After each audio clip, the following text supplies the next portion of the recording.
वक्त जब श्री माता दुर्गा की पूजन की बात आती है, उनकी साधना की बात आती है, तो उनको अक्सर डर लगता है कि कहीं मुझसे कोई गलती ना हो जाए। वो माता के सानिध्य में आना चाहते हैं, माँ की कृपा प्राप्त करना चाहते हैं, लेकिन उचित जानकारी के अभाव में वो ऐसा करने से कभी वंचित रह जाते हैं।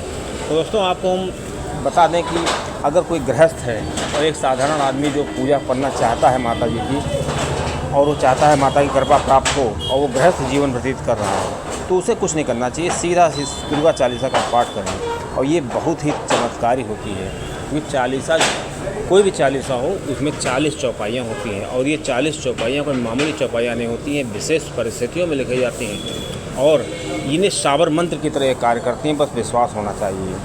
और कब से पाठ शुरू करें? नवरात्रि से। अगर कोई नवरात्र आने वाली हो, 2 नवरात्रि आती हैं, लेकिन बहुत से लोग नहीं जानते हैं कि 2 नवरात्रि प्रत्यक्ष होती हैं, 2 अप्रत्यक्ष होती हैं।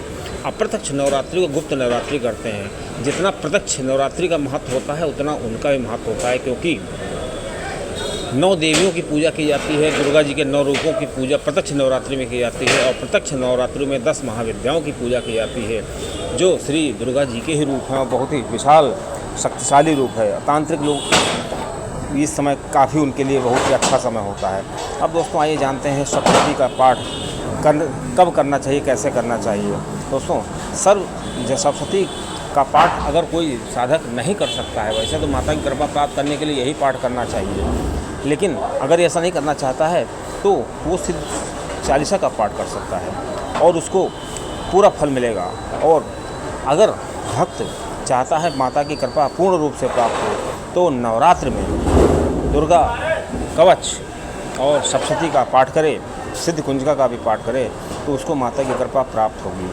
अगर दोस्तों मन में किसी भक्त के आता है कि इसका सिद्ध चालीसा का पाठ कब से शुरू करें, तो वो नवरात्र से शुरू कर सकता है। अगर नवरात्र के बीच में भी किसी को ध्यान आता है, जैसे नवरात्र चलने लगती हैं, तो अक्सर बात करते हैं लोग कि चलो मैंने ये पाठ शुरू किया है। तो अगर किसी भक्त के मन में आए कि मैं भी अब ये पाठ शुरू करूँगा, तो उसको डरने की ज़रूरत नहीं है। अगर नवरात्र के 7 दिन भी निकल गए हैं, 6 दिन निकल गए हैं, तो कोई दिक्कत नहीं है।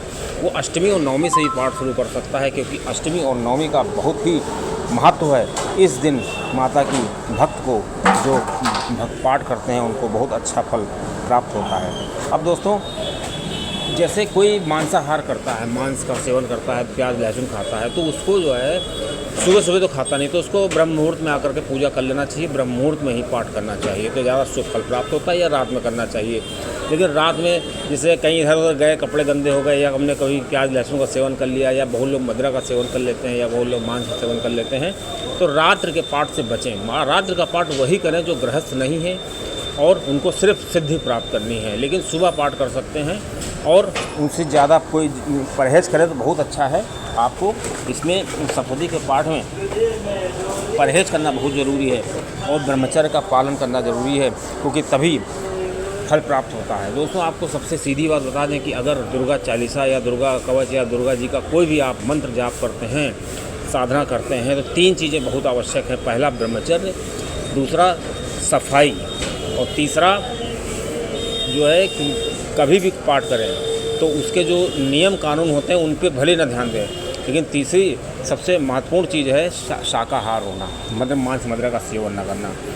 भले आपने सुना हो कि ये नियम है, ऐसा आसन होना चाहिए, वो माला होनी चाहिए, ऐसी धूप बत्ती, ऐसा, ये सब भले ना हो। पाठ वैसे ही करें जैसा आप कर सकते हैं। आपके घर में जिस तरह पाठ होता है उसी तरह पाठ करें, आपको पूर्ण फल प्राप्त होगा। लेकिन ये 3 चीज़ों मैंने बताई है, सफाई और ब्रह्मचर्य का पालन और मांसाहार, इन चीज़ से बिल्कुल परहेज़ करना चाहिए। अब दोस्तों, होता क्या है, जब हम सप्तशती या दुर्गा चालीसा का पाठ करते हैं, माता की कृपा आने लगती है। शत्रु से, अगर कोई शत्रु परेशान कर रहा है, तो उससे हमको जीत मिलती है, भय से मुक्ति मिलती है। सबसे बड़ी चीज़ है, मनुष्य निर्भय हो जाता है, उसको किसी चीज़ से डर नहीं लगता है, कहीं से डर नहीं लगता है। डर मतलब किसी को कर्ज का भय है, किसी को शत्रु का भय है, किसी को अंधेरे का भय है, किसी को ऐसा लगता है ना कभी कभी वो आत्महत्या कर ले। तो इस तरह के जब विचार मन में आते हैं, तो शक्तियाँ मनुष्य के आसपास रहती हैं जो उसको ऐसा करने से रोकती हैं। और स्वप्न के माध्यम से मनुष्य को भविष्य की जानकारी होने लगती है, भविष्य में क्या होने वाला है, मतलब उसके त्रिनेत्र खुलने लगते हैं और उसके जो कुंडली है उसका जागरण होने लगता है। होता ही इसलिए है क्योंकि माँ की जब कृपा प्राप्त होती है तो जो योगिनियाँ होती हैं और जो योगिनियों की सहयोगिनियाँ होती हैं वो भक्त के आसपास रहती हैं और भक्त की हमेशा मदद करती हैं। इससे क्या होता है, जब वो शक्तियों के संपर्क में व्यक्ति आता है तो उसका सहसा चक्र खुल जाता है। उससे मस्तिष्क से, मनुष्य के मस्तिष्क से, साधक के मस्तिष्क से अदृश्य किरणें चलती हैं जो ब्रह्मांड की तरंगों में, जो ब्रह्मांड की ऊर्जा है, जहाँ पर सारी क्रियाएं आपस में विलीन रहती हैं, उनसे उनका संपर्क हो जाता है। इसीलिए भक्त जो होता है उसकी त्रिनेत्र खुल जाता है, छठी इंद्रिय खुल जाती है और भक्त को तीनों शक्तियों की कृपा प्राप्त होती है। बताया जाता है दुर्गा जी के तीनों रूप हैं, जो काली जी, महाकाली, लक्ष्मी और सरस्वती, इन तीनों माँ की कृपा प्राप्त होती है। और ख़ासकर अगर कोई महिला इस तरह का पाठ करती है तो उसको विशेष फल की प्राप्त होती है। अब दोस्तों, महिलाओं में सौंदर्य, सौभाग्य और पुत्र पौत्र आदि की प्राप्ति होती है और उनको किसी भी तरह की कोई समस्या नहीं होती है। दोस्तों, एक चीज़ फिर बता दें आपको, कभी ये न डरें कि हम पूजा करेंगे तो इतना नियम होना चाहिए, कलश स्थापना करनी है, हमको जौ, लौंग, इलायची, बतासे, ये सब, दीपक कितने जलाएं, कैसे दीपक जलाएं, इन सब चीज़ों से बचें। जैसी पूजा आप करते हैं आप उसी तरह पूजा करिए, बस स्वच्छता का ध्यान रखिए। और अगर नॉनवेज खाते हैं तो उसको बिल्कुल बंद कर दिए, तभी पाठ करें। अब दोस्तों, अगर कोई संकल्प लेकर पाठ करता है कि हम 21 दिन, 51 दिन या 101 दिन पाठ करेंगे, तो उसको सारे नियम को फॉलो करना होगा। लेकिन अगर कोई माता का सानिध्य चाहता है, प्रेम चाहता है और रोज़ उनकी पूजा करता है तो ऐसे नियम की ज़रूरत नहीं होती है। दोस्तों, किसी भी पूजा में भोग का बहुत महत्व होता है।